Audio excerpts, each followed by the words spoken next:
In this video, we're going to be looking at the Sigma 28mm F1.4 on the Panasonic EVA1 and the Panasonic S1. Here's the story. The Sigma 28mm F1.4 is a full-frame lens. It is part of Sigma's wide-angle collection and features a bright 1.4 maximum aperture, a 77mm filter thread, and unfortunately, no image stabilization. It features a hypersonic motor for autofocus and has a dust and splash-proof structure, allowing you to use this lens in challenging weather conditions. It comes in a variety of mounts, and in this video, we are using the EF mount version.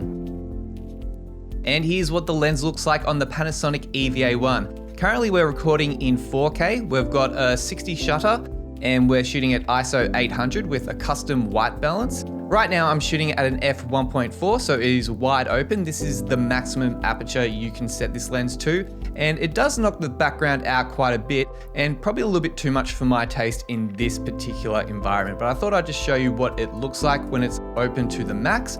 Now I'm gonna stop it down just a little bit, just so you can see the background just a little bit clearer. I'm also currently being lit by an aperture 120D, and it is set at 53% using the lantern light attachment. Just for a point of reference. Throughout this video, I'll also change the light intensity, and I'll keep you updated at what I'm setting it to. Now we're set to f2, and I've changed the aperture light to 60%. So it's made a little bit of a difference, but let's change the aperture again. And now I've changed the aperture to an f4. I've also bumped the light up to 100%, so that's the maximum this light will go. I've also changed the aperture MC lights that are on the shelf in the background. They were at about 18% and now they're at 80%. So how do you think this lens looks on the Panasonic EVA1? Remember, the Panasonic EVA1 has a Super 35 sensor. So it's not full frame, this has a crop sensor. And this lens, funnily enough, is a full frame lens. One of the popular lenses that I use on the Panasonic EVA1 is the Sigma 18 to 35mm f1.8. And that is a crop sensor lens. So I'm gonna now swap this lens over to that lens and show you what a 28mm looks like on that lens, and we can compare these two lenses side by side. And now we're on the Sigma 18 to 35mm f1.8 at f4, so the same settings as we had on the previous lens. So let me know what you think. Do you see much of a difference?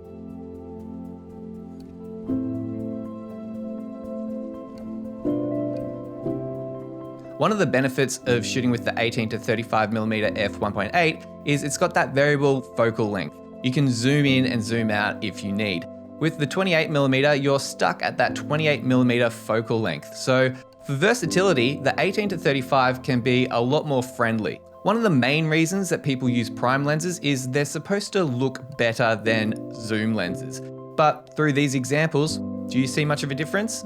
And now I've changed the aperture to f1.8, and that's the maximum this lens will go. It won't go to that 1.4 that the Sigma 28mm 1.4 goes to, but this is to show you what the lens looks like when you have it open to its maximum aperture.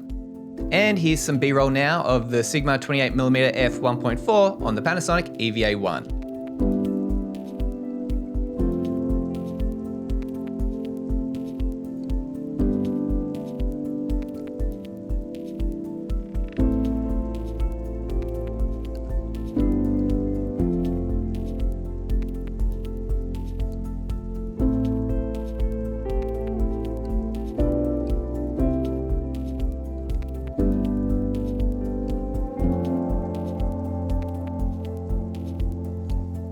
Now let's switch cameras over to the Panasonic S1.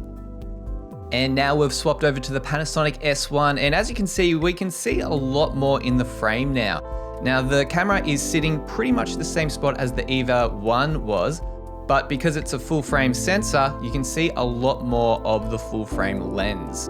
We currently have an ISO of 640, which is the native ISO on the Panasonic S1. Of course, the Panasonic EVA1 had a native ISO of 800, so that's why we used that. And we have a 60 shutter, and the reason we have a 60 shutter is because of the Lumetric time unit in the background. If I have it set to 50 shutter, which I would normally have this camera set to because I'm shooting 25p, you'll start to see some line flickers, and it's a little bit distracting, so that's why I'm at a 60 shutter, because that eliminates the flickering. We also have a custom white balance, and I'm being lit by the aperture 120D at 55% right now. The aperture is also set to 1.4, which is the maximum aperture. So let's stop it down and see what that looks like. We're now at f2 and I've changed the aperture light to be 70% intensity now. Now we're at f2.8 and I've changed the aperture light to be 85% intensity now. And now I've changed the aperture to f4 and I've changed the lighting a little bit. I've bumped up the lights in the background, including my hair light, and also the aperture 120D is now at 100% capacity.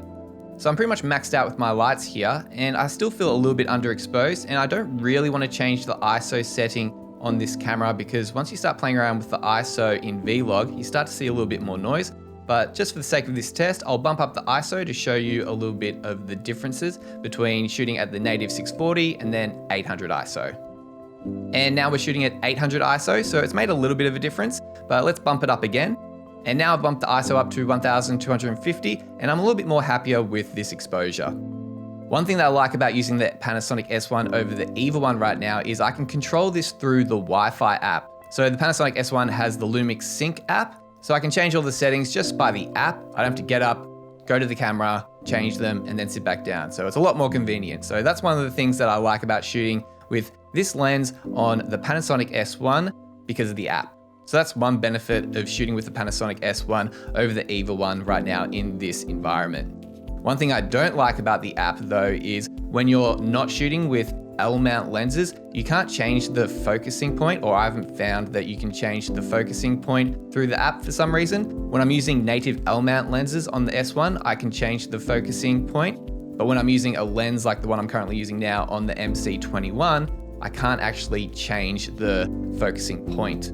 So right now I'm using the Sigma MC21 adapter and it seems to be working quite well. If I move and then focus on the background and then move back into shot and I'm out of focus, I can then go back into focus like that. It works pretty well. But now I'm going to change the adapter to the Photodiox ND Throttle Fusion adapter and see how that plays in this environment. And now we're on the Photodiox ND Throttle Fusion adapter, and the lens is set to an f4 and we are now on an ISO 4000. So the S1 has a dual native ISO when recording in Vlog, which we're recording in right now, and that's 640 and 4000. So I've opted for the higher 4000 to combat the 2 stops of minimum ND that this adapter has. So now I'm going to change the aperture from f4 to an f2.8. And now I'm at f2.8 and I've changed the aperture 120D to 83% just to compensate with the extra light that's now coming in. Now let's make the aperture wide open at f1.4. And now we're at f1.4 on the Sigma 28mm F1.4. And I've decreased the intensity of the 120D to 27%. And we're also at an ISO 4000 and 60 shutter. So this is what the Panasonic S1 looks like using the Sigma 28mm F1.4 at 1.4 on the Photodiox ND Throttle Fusion adapter. And here's some B-roll from the Panasonic S1 with the Sigma 28mm F1.4.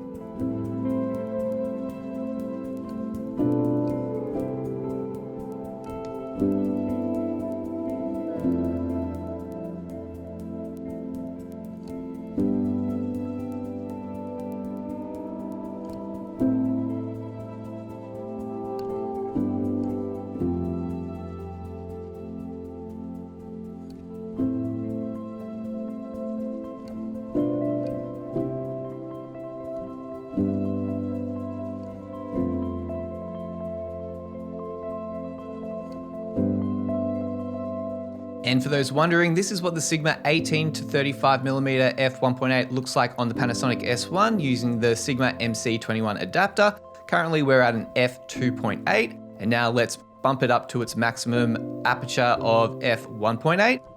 And this is what it looks like at f1.8. I've changed the ISO to 640, so it's no longer at 4000. And I've also changed the aperture 120D to 60%.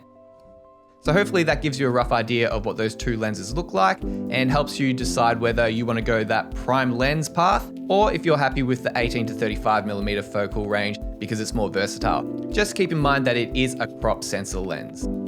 And that's it for this video looking at the Sigma 28mm f1.4. If you found this video helpful, please give it a like. And And if you haven't already, please consider subscribing to this channel for more videos on video creation in the future.